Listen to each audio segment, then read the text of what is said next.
He thought he could sneak around with my wife, behind my back. He thought he'd never get caught. What he didn't know, I had the receipts, the plan, and just enough patience to watch his entire life burn, piece by piece. If you've ever been betrayed, if you've ever wanted justice to hit like a freight train, this story's for you. Smash that like button, hit subscribe, and stay with me until the end. Because trust me, karma doesn't just knock, it kicks the door in. Let's rewind. Early 2000s. My wife and I had been married for several years. We had 2 little kids, 4 and 6. Beautiful, bright-eyed kids who brought light to every room. But something else had started to cast a shadow. My wife, let's call her Jess, was acting strange. Not distant, just sneaky. She worked part-time, nothing out of the ordinary there. But the stories my kids started telling me, that's what got my attention. They kept talking about how often they stayed at Nana and Papa's house, Jess's parents. One day, Jess left a sticky note on our computer desk. Written in her handwriting, her AOL password. Temptation got the better of me, and I logged in. And there it was. Email after email between her and her old college BFF. Coded, teasing, smug, but crystal clear. Jess was regularly hooking up with one of her exes from high school. The emails dripped with mockery, talking trash about the guy's wife, laughing about how she let herself go after kids. I felt sick.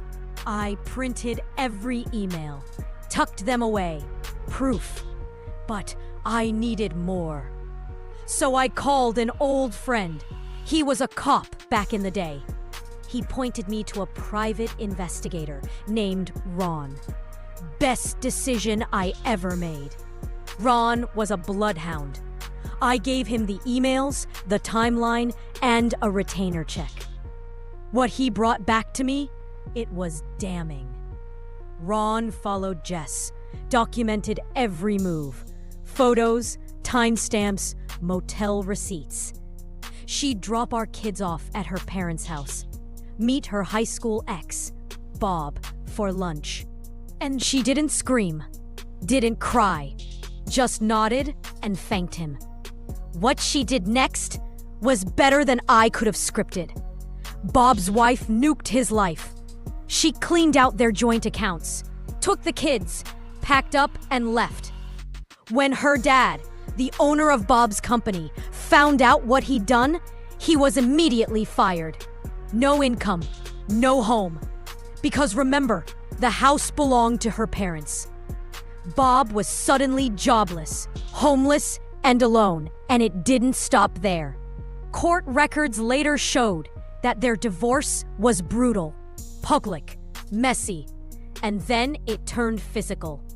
Bob showed up at the house one night, shouting and demanding to talk. Things got heated. Her brother stepped in and broke Bob's nose clean across his face. There were restraining orders, police reports, assault charges. Bob even spent some time behind bars. By the time the dust settled, Bob had left the state entirely.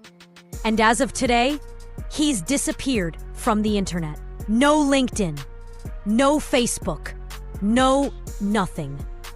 Ghosted by his own disgrace.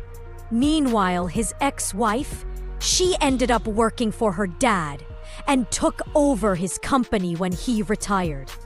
Talk about poetic justice. I never wanted to destroy anyone's life. But when you hurt people who trust you, when you blow up families for fun, karma doesn't need help. It just needs a little push.